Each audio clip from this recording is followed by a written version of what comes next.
இப்படியா இவங்களுக்குள்ள இருந்த பகை ஒரு 20 ஆண்டுகளில் 22 கொலைகள் நடந்திருக்கு. இது ஒரு 20 ஆண்டு கால ரத்த சரித்திரம். இது ஒரு நாள்ல எல்லாம் முடிவாகிறதில்ல. இதுக்கு தேர்தல், அரசியல், முன்ன பின்ன எந்த கதையும் கிடையாது. மதுரைக்கு கொண்டு வந்துட்டு மறுபடியும் சென்னைக்கு ரிட்டர்ன் கொண்டு வர்றாங்க. ரிட்டர்ன் கொண்டு வரக்குள்ள தான் பெரம்பலூர்கிட்ட உள்ள ஹோட்டலில் திருமாந்துரை டோலுக்கு முன்னாடி பக்கத்தில் ஹோட்டலில் சாப்பிடக்குள்ள தான் பாம்பு அடிச்சிருக்கு. பாம்பு அடிச்சுட்டு வெட்டுறதுக்கு ட்ரை பண்ணுறாங்க. பாம்பு அடிச்சதுலேயும் போலீஸ்காரங்க பாதிக்கப்பட்டிருக்காங்க. சரின்னு சிசிடிவியை பார்க்குறாங்க. அந்த டோலை வந்து நிற்கவே இல்லை. இந்த டோல்கேட் ஆட்டி தூக்கிட்டு போயிட்டே இருக்காங்க. அது அந்த வண்டியை சேசிங்கெல்லாம் பண்ணி நிற்கலாம் முடியுமா? அவங்க போயிட்டே இருக்கிறது தான். தமிழ்நாடு போலீஸ் என்னதான் தப்பு செய்கிற போலீஸு தப்பு, ரைட் செய்கிற போலீஸு ரைட்டு. நான் அப்போயே 9 ரவுண்டுகள் சுட்டுருக்காங்க. ஓப்பன் ஃபயரிங், யார் மேலேயும் படாமல். விட்டு கொடுத்தோம் கெட்டு போகுதில்லை. சத்தியம் சத்தியம் சத்தியம். இது கண்ணெதிர அழிஞ்சு போன ரவுடி குடும்பங்களை நான் பார்த்துருக்கேன். உலகத்திலேயே உனக்கு கொடுக்குற மிகப்பெரிய தண்டனை என்ன தெரியுமா? நீ அடிச்சுட்டு கூட போயிடும், வெட்டிட்டு கூட போயிடும். உனக்கு நான் கொடுக்குற மிகப்பெரிய தண்டனை வாழ்நாள் முழுக்க எனக்கு அவமானப்படணும், தண்டிக்கப்படணும் தான். நான் உன்னை மன்னிக்கிறது தவிர வழியே இல்லை.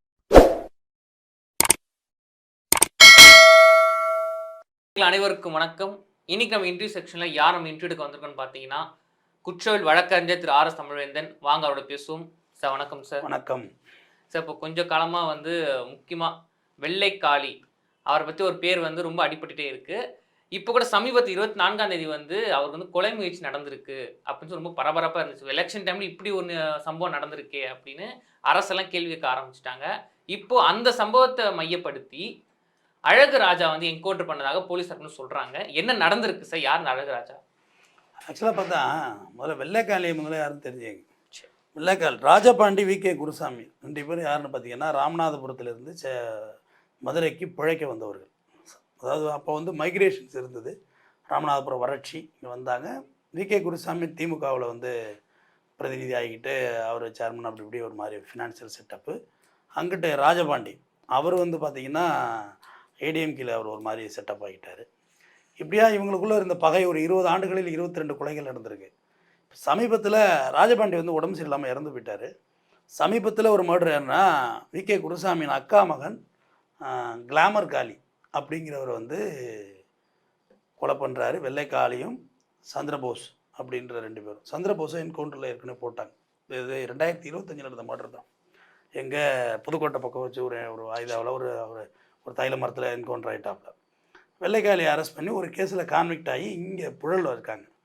யூஸ்வலாக மதுரை தான் அவங்களுக்கு ஜெயிலு. பட் அங்கே இருந்த லோக்கல் இஷ்யூஸ் மறுபடியும் இருக்குன்னு சொல்லிட்டு ராஜபாண்டி பாதுகாப்பு காரணம் ராஜபாண்டி தரப்பில் இங்கே வச்சுருக்காங்க. இங்கே சென்னை சமீபத்தில் கூட ஜட்ஜை வெட்டுவேன், நல்லா வெள்ளைக்காளி கேஸ்காரன் ஜட்ஜை வெட்டுவேன் நான் சூசைட் பண்ணிட்டார் அவர் கூட கடலூர் மத்திய சிறைச்சாலையில்.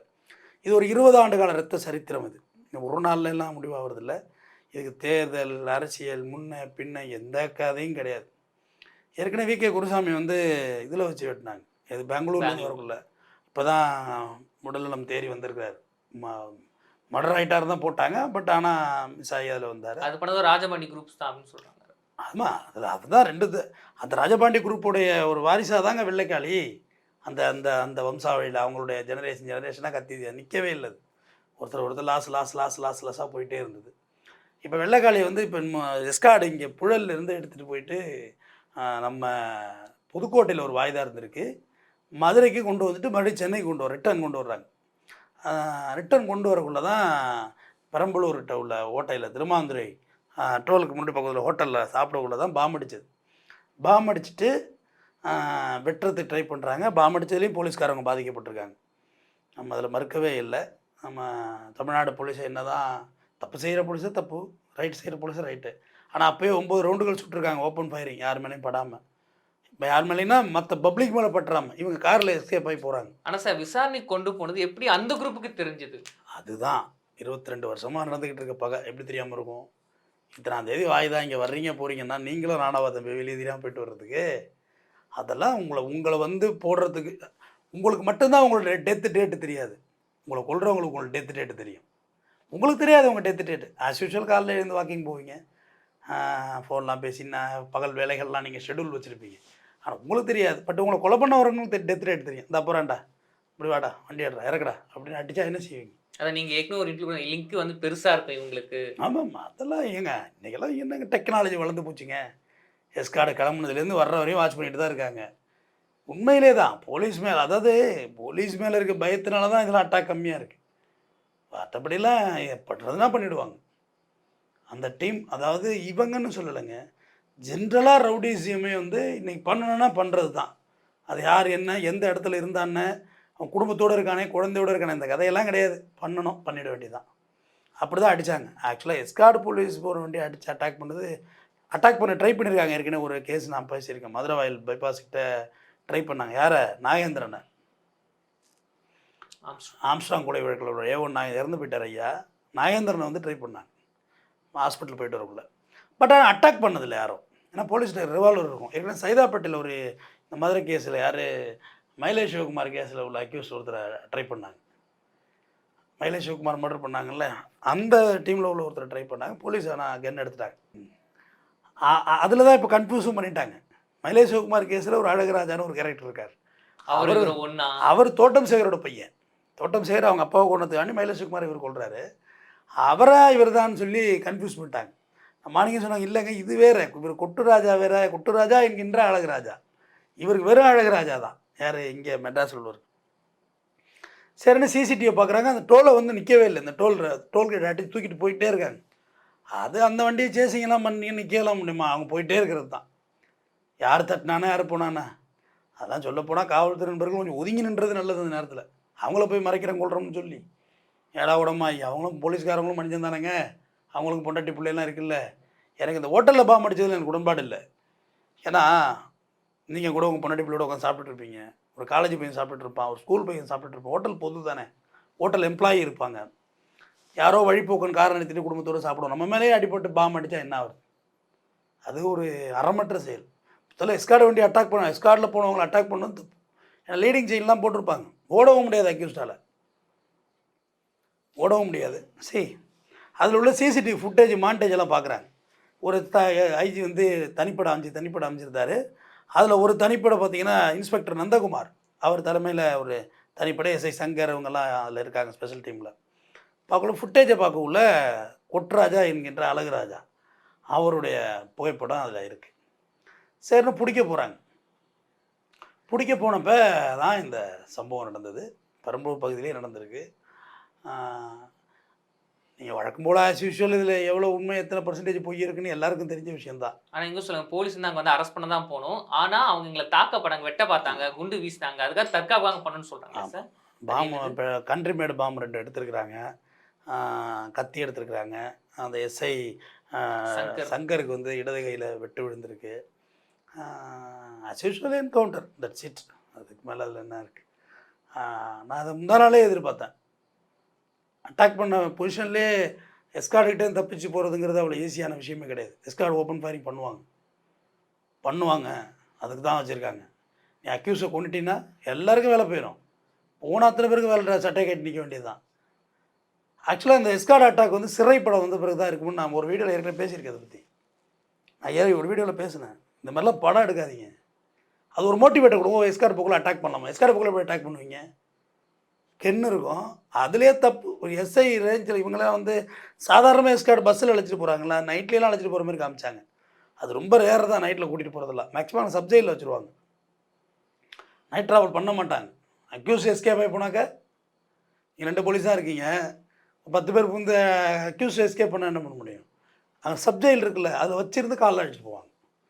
இப்படி தான் எஸ்கார்டோட நடைமுறை இருந்துச்சு. இவங்க எப்படியெல்லாம் மாற்றி செய்கிறாங்கலாம் தெரியல. நைட் ட்ராவல்லாம் பண்ண மாட்டாங்க மேக்ஸிமம். இல்லை, அது ரொம்ப வேறு வழி இல்லை, அழைச்சிட்டு போவாங்க. இந்த மாதிரி கொஞ்சம் ஹை செக்யூரிட்டி அக்யூஸ்லாம் பார்த்தீங்கன்னா பேன் தான். இவங்க எப்படி பாதுகாப்பு கொடுப்பாங்க? ஒரு எஸ்கார்ட் வந்து ஒரு ரவுடியை வந்து கூட்டிகிட்டு கம்பல்சரி எஸ்ஐ ஒருத்தர் இருப்பார். எஸ்ஐ, ஓகேங்க சார். ஆமாம், துப்பாக்கி அவர்கிட்ட ரைஃபிள் இருக்கும். அப்புறம் நான் கட்ட துப்பாக்கி பெருசு இருக்கும். அது ஆஸ் யூஷுவல் உள்ளது. அதுவும் பயங்கரமானது துப்பாக்கிங்க. அதுவும் அட்டிச்சாலாம் போதும். டபுள் பேரல் யூனாக இருக்கும். அதுவும் ஃபயரிங்கு. இவங்க பிஸ்டல் வச்சுருப்பாங்க. 9 ரவுண்டு சுட்டுருக்காங்களே துப்பாக்கியால். இல்லை, எதுக்கு சொல்ல வரேன்னா எதுவுமே இங்கே விளையாட்டு விஷயம் கிடையாது. அந்த 9 ரவுண்ட்லேயே ஒன்று சிக்கியிருந்தாலே யாருமே வெளியே இருக்க மாட்டாங்க. அதில் அவங்க ஃபயரிங் பண்ணாங்கல்ல, அப்பயே நடக்க வேண்டிய விஷயம் இது. நடந்திருக்கணும்னு தான் பார்த்தேன்னா. பட் இவங்க வண்டியெல்லாம் வேகமாக கிளப்பிட்டாங்க ஃபயரிங் பண்ண ஆரம்பித்தோடனே. ஆக்சுவலாக அந்த 3 போலீஸ்காரங்களும் மருத்துவமனையில் அனுமதிக்க விட்டுருக்காங்க. வெள்ளைக்காளி அங்கேருந்து உடனடியாக ஹாஸ்பிட்டல் வச்சு புழல் கொண்டாந்து சேஃப்டி பண்ணிட்டாங்க. இப்போ இந்த கொட்டுராஜா என்கின்ற அழகுராஜா மீதே ஒரு 2-3 கொலை வழக்குகள் மற்றும் ஏனைய பிற வழக்குகள்லாம் இருக்குது. அவர் மேலே இருக்குது. அதனால தான் போலீஸை கண்டோன்னா அவரும் வந்து ஆக்சுவலாக அரெஸ்ட் பண்ண போக்குள்ள கோஆப்ரேட் பண்ணல, ஓட தப்பிக்கவும் ட்ரை பண்ணியிருக்காங்க. அப்புறம் தான் போலீஸ் ஃபயர் பண்ணியிருக்காங்க. இது போலீஸ் சொன்ன ஸ்டேட்மெண்ட்டு. ஆனா சார் இப்ப இந்த என்கவுண்டருக்கு அப்புறம் வந்து மக்கள் ஒரு சில கேள்வி முன்வைக்கிறேன். என்னன்னு பார்த்தீங்கன்னா, ம். வெள்ளைக்காளி அவர் மேல வந்து ஒரு அக்யூஸ் தான். ஆனா போலீஸார் இருக்கும்போது இப்படிப்பட்ட ஒரு அசம்பாவிதம் எதுவும் நடந்திருக்கு. இப்ப அதுக்கு பதில் சொல்ற விதமாக தான் இவர வந்து வேணும்னே வந்து என்கவுண்டர் பண்ணியிருக்காங்க அப்படின்னு ஒரு தரப்பு சொல்றாங்க சார். இந்த ஒரு வாதத்தை நீங்க எப்படி பார்க்குறீங்க? இல்லை, இந்த வாதம் வைக்க தான் செய்வாங்க. பட் என்கவுண்டர் நான் ஆதரிக்கிறது இல்லை, அதையும் சொல்லிடுறேன். ஏன்னா மதுரை உயர்நீதிமன்ற நீதியரசர் மாண்புமிகு பிருத்திவிராஜ் அவர்கள் சொன்னார், என்கவுண்டர்லாம் ஆதரிக்கிற மாதிரி ஆகிப்போச்சு. ஆனால் பட் அஃபென்ஸ் நீங்கள் செஞ்ச அஃபென்ஸ், நீங்கள் ஏதோ தனிப்பட்ட முறையில் பெயிலில் வந்தவரை வீட்டில் வந்தவரை வெட்டி கொண்டீங்கன்னா அது வேறு, உங்கள் கதை அது, உங்கள் பஞ்சாயத்து அது, நீங்கள் எப்படியோ பண்ணிக்கங்க. நான் சட்ட வழியாக வாங்க, சட்ட வழியாக வாங்க, சட்ட வழியாக வாங்கன்னு நான் சொல்கிறேன். இல்லை முடியாது, எங்களுக்கு தெரிஞ்ச சட்டம் அதுதானே அவங்க எடுக்கிறாங்க. அப்புறம் காவல்துறை கமிஷனர் அருண் சொல்கிற மாதிரி, நீ என்ன பாஷையில் பேசுகிறேன், நானும் அதே பாஷையில் பேசுவேன் வா சொன்னார்ல, நீ என்ன பேசுகிறேன் நானும் பேசுகிறேன் வா. இந்த உன்னிட்ட அன்ஆத்தரைஸ்டு அன்அஃபீஷியல் கென்னு வச்சுருக்க உனக்கே இவ்வளோ இருந்தா, லைசன்ஸோட அஃபிஷியல் ஆஃபீஸர் என் கையில் இருக்க கென்னு எவ்வளோ தூரம் சுடும்? நீ சுட்டா கேஸு, நான் சுட்டா விசாரணை கமிஷன். அந்த கமிஷனை ஃபேஸ் பண்ண போலீஸுக்கு தெரியாதா என்ன? இப்ப அந்த மாநிலம் தான் இப்ப இந்த சம்பவம் நடந்திருக்குங்களா? நான் இது ஆதரிக்க முடியாது. முதல் விஷயம் என்ன, நீங்கள் ரொம்ப நிர்பந்திக்கிறீங்க. நான் ஆதரிக்க முடியாது. ஆனாலும் நீ ஒரு ஸ்டேஷனில் பூந்து அட்டாக் பண்ணுவ, எஸ்கார்ட் வண்டி அட்டாக் பண்ணுவோன்னா அப்புறம் நாட்டில் பயங்கிறதே இல்லாமல் போய்டு தானே. சார் அழகாக ஒரு விஷயம் சொன்னீங்க. நாட்டுல பயம் இல்லாம போயிருமே அப்படின்னு. விதைத்தவன் உறங்கினாலும் விதைகள் உறங்குது. விதைகள் உறங்குவதில்லை. அதே மாதிரி தான் சார். பகை யாரோ ஒருத்தவங்க ஆரம்பிச்சிருப்பாங்க. ஆனா அவங்க இல்லாம கூட போயிருக்கலாம். ஆனா அந்த பகை இன்னும் நீடிச்சிட்டு தான் இருக்கு. இப்ப இந்த பகை மூலமா தான் இன்னைக்கு வெள்ளைக்காளி, இந்த அழகுராஜா இது போன்ற பல பேர் வெளிய வந்துட்டு இருக்காங்க. எப்போ இந்த பகை முடியும்? அதாவது இது அருமையான கொஸ்டின். நான் இதுக்கு நிறைய விளக்கம் சொல்கிறேன். நான் எந்த ரவுடிசத்தையும் ப்ரமோட் பண்ணுறதோ யாரையும் டீக்ரேட் பண்ணுறதோ என் வேலை கிடையாது. அதுக்காண்டி நான் படைக்கப்படலைன்னு நினைக்கிறேன். இந்த உலகத்தில் சிறைச்சாலையற்ற காவல்துறையற்ற நாடாக இது மாறணும். அதுக்கு என்னால் முடிஞ்சது தான் நான் பேசுகிறேன். யாரோ ஒருத்தவங்க பெருந்தன்மையாக ஸ்டாப் பண்ணி தான் ஆகணும். எங்கள் வீட்டில் எங்கள் அப்பாவை கொண்டு இருக்க, எங்கள் அண்ணனை கொண்டு இருக்க, எல்லோரும் கொண்டுட்ட ரைட்டு அப்படிங்க உள்ள. சரி, நான் ஏன் உன்னை கொல்லணும்? நீ கொன்னதாகவே இருக்கட்டும், இழந்தது இழப்பு என் பக்கமே இருக்கட்டும், நான் பொறுத்து போகிறேன் அப்படின்னு சொல்கிறதுக்கு ஒரு பெரிய மனப்பான்மை வேணும்.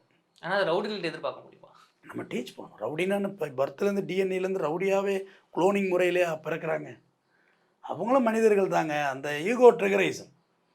நான் ஆக்சுவலாக தோட்டம் சேகர் அவங்க மகன் அழகுராஜா, அவங்க அண்ணன் எம்இ முடிச்சிருக்காரு. அவங்கள கொலை செய்ய அவங்க அம்மா வந்து டியூன் பண்ணதே நான் வந்து பெருசாக வரவேற்கலை. உங்கள் அப்பா தான் அப்படி ஆகிட்டார், நீ அது நல்லா படித்து போயிடு. பிரச்சனையை கடக்கணும் தம்பி. என் அம்மா எதிர்த்து நிற்கிறதுல முக்கியம் இல்லை, பிரச்சனையை கடந்து போகணும். கடந்து போகிறது ஒரு பெரிய மன வலிமை வேணும். உண்மையாக சொல்கிறேன், மன வலிமை வேணும். அவமானங்கள் பற்றி உங்கள் அப்பாவை கொண்டு இருக்காங்க, உனக்கு கோவம் வரல, உங்கள் அண்ணனை வெட்டியிருக்காங்க உனக்கு கோவம் வரல, வருது, என்ன பண்ணுறது, வேணாம் அப்படின்றது ஒரு வலிமை வேணும். விட்டு கொடுத்தோம் கெட்டு போவதில்லை. சத்தியம் சத்தியம் சத்தியம், இது உண்மை. கண்ணெதிர அழிஞ்சு போன ரவுடி குடும்பங்களை நான் பார்த்துருக்கேன். கண்ணெதிர அழிஞ்சிருக்காங்க தம்பி. ஒரு 15 வருஷத்தில் ஒரு குடும்பம் காலியாகிருக்கு தம்பி. எனக்கு தெரிஞ்சு 15 வருஷத்துக்குள்ளே ரெட்டாலியூஷன், பழிக்கு பழி பழிக்கு பழி பழிக்கு பழி போட்டு அந்த குடும்பமே எனக்கு இல்லை தம்பி. எதுக்காக வேண்டி அந்த கொலை பண்ண ஆரம்பித்தாங்களோ அந்த கான்செப்ட் அவுட் ஆகிடுச்சு, குடும்பமும் அழிஞ்சு போச்சு. பழிக்கு பழிலாம் இருக்குது. உலகத்திலேயே உனக்கு கொடுக்குற மிகப்பெரிய தண்டனை என்ன தெரியுமா? நீ நான் அடிச்சுட்டு கூட போயிடு, வெட்டிட்டு கூட போயிடு, உனக்கு நான் கொடுக்குற மிகப்பெரிய தண்டனை வாழ்நாள் முழுக்க நீ வந்து நீ அவமானப்படணும், தண்டிக்கப்படணும். நான் உன்னை மன்னிக்கிறத தவிர வழியே இல்லை. உன்னை மன்னிச்சிட்டப்பா, அன்றைக்கி எதாவது அடிச்சுட்டேன், நீ வயசில் மூத்தவனு கூட பார்க்கல, கை நீட்டிட்ட, நான் மன்னிச்சிட்டப்பா, நல்லா இருப்பா, படி. என்கிட்ட நடந்துட்ட மாதிரி வேறு எவன்கிட்ட நடந்துக்காத. என்ன மாதிரி போக மாட்டான், எவனாவது ஒரு திருப்பி வெட்டி விடுவான். இது என்ன உன்னை என்னால் எதுவும் செய்ய முடியலைங்கிற பொருள் இல்லை. ஆனால் அதை சொல்லக்கூடாது, சேலஞ்ச் பண்ணுற மாதிரி ஆகிடும். என்னால் கையேறு நிலையில் நான் இல்லைப்பா, திருப்பி என்னால் பண்ண முடியும், தேவையில்லை. அதுக்கு ஒரு நிறைய லாஸ் உங்களுக்கு பாடத்தை கற்றுக் கொடுக்கும் தம்பி. நீங்கள் ஒரு இழப்பை வந்து இன்னொரு இழப்பால் சரி செய்ய முடியும்னு நீங்கள் நம்புறீங்க, அது ரொம்ப தப்பானது. ஒரு இழப்பு எப்படி தம்பி இன்னொரு இழப்பை சரி பண்ணி கொடுக்க முடியும்? ஏன்னா இங்கே கூட குருசாமி அவர்கள் ஓகே நம்ம சமாதானமாக போயிடலாம் அப்படின்னு ராஜாமணி வெள்ளைக்காலி கேட்டதுக்கு வெள்ளைக்காலி சொல்லிருக்காங்க, இல்லை அவங்க என்ன சொல்லுங்கன்னா அவங்க 2 கோடி பணம் கொடுத்துட்றாங்க வெள்ளைக்காலிக்கு. ஏன்னா அவங்க தரப்புல ஏதோ ரசமாக நடந்திருக்கு, அவங்க அக்கா பையன். ஆனால் அதுக்கு வெள்ளைக்காலி தரப்பு என்ன சொல்லியிருக்காங்க, வெள்ளைக்காலி என்ன சொல்லியிருக்காருன்னா நான் 2 கோடி கொடுத்துட்றேன், குருசாமி நான் கொண்டுடுறேன் அப்படின்னு சொல்லியிருக்காரு. இல்லை, வெள்ளைக்காலிக்கும் குருசாமிக்கும் வயசு வித்தியாசம் அதிகம், அதை பார்க்க முடிய மாட்டேங்குது. இல்லை அதை தான் நான் உங்களுக்கு சில விஷயம் திருப்பி சொல்லுவேன். சாதிக்காக கொலை நடக்குதுலாம் சொல்கிறாங்களா தென் மாவட்டங்களை? கிடையாது தம்பி. எல்லாம் பர்சனல் ஹீரோயிஸத்துக்காக கொலை பண்ணிக்கிட்டு ஜாதி பேரை பின்னாடி புட்டப் பண்ண அது எப்படி அது? நீ இப்போ ஹீரோ ஆகணும்னா படுறா, போய் கலெக்டர் ஆகிட, ஐபிஎஸ் ஆக, ஐஏஎஸ் ஆக, இந்த ஒரு சேனல் ஆரம்பி, இந்த மாதிரி ஏதாவது பண்ணு. அதை விடுத்துட்டு நீ கொலை பண்ணால் அவனுக்கு லேபிள் தான். நான் இல்லைன்னா சொல்லலை. ஆனால் எத்தனை நாளைக்கு? 10 வயதாவுக்கு லேபிள், 11 வயதா அவனுக்கு வயதாக வர ஆரம்பிச்சு ஒன்று தான் வெட்டிடுறான் அவன். அது எந்த சாதியாக இருந்தாலும் எனக்கு அதை பற்றி கவலை கிடையாது. சாதி இவங்க ஒரு கொலை பண்ணுறாங்க, கொலை பண்ணிவிட்டு பின்னாடி இந்த நான் சமுதாயத்துக்காக தான் பண்ணேன்னு சொல்கிறாங்க. சமுதாயத்துக்காக கொலை பண்ணுறது எப்படி சரியாக இருக்க முடியும்? சமுதாயத்தை வெல்ஃபேர் பண்ணுறது தானே தம்பி அந்த சொசைட்டி வெல்ஃபேர்மேஷனுங்கிறது. என்ன ஆரம்பத்தில் இந்த ரவுடிசத்தை பற்றி பேசுகிறது எனக்கு ஒரு பிடிச்சது, பேசினேன். ஒரு கட்டத்துக்கு மேலே இது இல்லாமல் பண்ணுறது என்னவோ அதை நோக்கி நான் பயணிக்க ஆரம்பிக்கிறேன். அதுதானே தம்பி சொசைட்டி ரிஃபார்ம்ங்கிறது. இங்கே வன்முறையை கிளர்ச்சியை உண்டு பண்ணுறது என் வேலை இல்லை தம்பி. வன்முறை தீர்வே ஆகாது. வன்முறை எதற்கும் தீர்வாகாது. அது டெஃபினட்டாக நான் நம்புகிறேன். இங்கே ரொம்ப சாந்தமும் நீங்கள் வேணால் கேட்கலாம், உங்களுக்கு ஒரு இழப்பு இருந்தால் தெரியுமா சார் அப்படின்னு. தெரியும், இழப்பு எனக்கு இருக்குது தெரியும். அந்த இழப்புகளை தான் சொல்கிறேன். அதெல்லாம் தீர்வே இல்லை. நீ நல்லா வாழணும், பெருசாக வரணும்னா இழப்புகளை கடந்து தான் ஆகணும். அந்த இழப்பை சரி செய்ய மேலும் நான் இழப்பை தருவேன் அவனுக்குன்னு கண்டிப்பாக உன் வாழ்க்கை சரியாக வராது. தம்பி நிலாவுக்கு போகிறதுக்கு ட்ரை பண்ணிட்டு இருக்காங்க தம்பி, ஹோட்டல் கட்டுறாங்க. உலகம் எங்கே போயிட்டுருக்கு? இன்னும் சாதி மத சாக்கடையை தூக்கி பிடிச்சி நம்ம எத்தனை நாள் சுற்றுறது சொல்லுங்கள்? நம்மளை தவறான வழிக்கு அனுப்புகிறாங்க தம்பி. நம்ம ரவுடிஸ் எல்லாம் வேலை கிடையாது. அது எப்படி செய்கிறது? அது ஒரு கொலை பண்ணால் சரியாக அனுப்புறது யாருங்க சார்? இல்லை, ஒருத்தருக்குள்ள மித்தை விதைக்கிறது தான். நம்மெல்லாம் யார், நம்ம ஒன்றுமே இல்லை. நம்ம இந்த பூமியில் பிறந்த கொசு மாதிரி மாதிரி நம்மளும் உயிரினோம், அவ்வளோதானே. இன்னைக்கு சேர்த்து 4 மண்ணுக்குள்ளே போகுது சார், அவ்வளோதான். இப்படி இருக்க ஒரு அடி பாம்புக்கிட்ட இருக்க விஷம் கூட நம்மள்ட்ட இல்லை தம்பி. பாம்பு குத்துனா மண்டையை போட்டுருவோம். நம்ம கடிச்சா என்ன ஆகும்? செப்டிக் தான் வந்த இடம், சீ தான் வைக்கும், புழு தான் வைக்கும். ஆனால் அவ்வளோதான் நம்மளோட பலவீனமான மனிதர்கள். நம்ம இருக்கிற கொஞ்ச காலத்துக்குள்ளே ஈகோ இல்லாமல் மகிழ்ச்சியாக வாழணும். நல்லா படிங்க. இதெல்லாம் ஒரு எக்ஸாம்பிள் கிடையாது, தவறான உதாரணம் இது. நல்லா படிங்க, பொருளாதாரத்தை மேம்படுத்துங்க, குடும்பத்தை பார்த்துங்க, சுற்றத்தை பார்த்துங்க, வாழ்க்கையை பார்த்துங்க. நன்றி. நன்றி சார்.